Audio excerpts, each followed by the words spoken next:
আগামী জাতীয় সংসদ নির্বাচন এর ঘোষণা দিবেন 4-5 দিনের মধ্যে প্রধান উপদেষ্টা।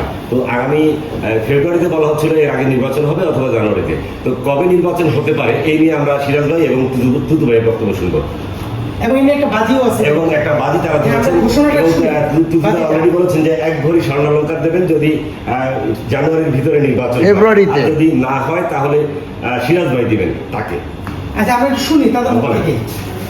আমরা আসলে নির্বাচন, আমরা যারা সাধারণ মানুষ আমরা সবাই নির্বাচন চাই, কারণ দেশের যে বর্তমান সার্বিক অবস্থান, রাজনৈতিক অবস্থান, সেক্ষেত্রে এই রাজনৈতিক অবস্থার প্রেক্ষিতে আমার কাছে যেটা মনে হচ্ছে যে নির্বাচন শীঘ্রই হবে না।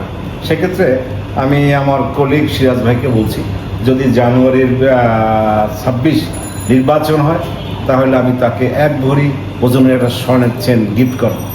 একইভাবে যদি নির্বাচন না হয় তাহলে সিরাজ ভাইও আমাকে একটি স্বর্ণের চেন গিফট করবে বলে সে ঘোষণা দিয়েছে। সেই ক্ষেত্রে একটা ফেব্রুয়ারি বললাম, আপনার প্রতি একটা চ্যালেঞ্জ ছুড়ে দিয়েছে যে 1 ভরি স্বর্ণের একটা চেইনের চ্যালেঞ্জ।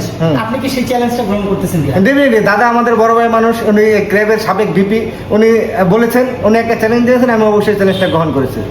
আমি মনে করি যে আগামী ফেব্রুয়ারির মধ্যে নির্বাচন হয়ে যাবে এবং আগামী 4-5 দিনের মধ্যে ইনশাল্লাহ প্রধান উপদেষ্টা জাতির উদ্দেশ্যে ভাষণ দেবেন নির্বাচন কবে হচ্ছে। তো আমার ভাষণ উনি যাই বলুক না কেন, আমার ধারণা আগামী ফেব্রুয়ারির মধ্যে নির্বাচন হয়ে যাবে।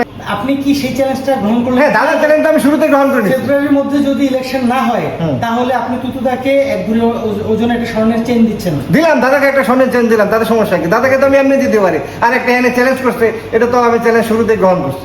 ধন্যবাদ। ধন্যবাদ আপনাদের সবাইকে।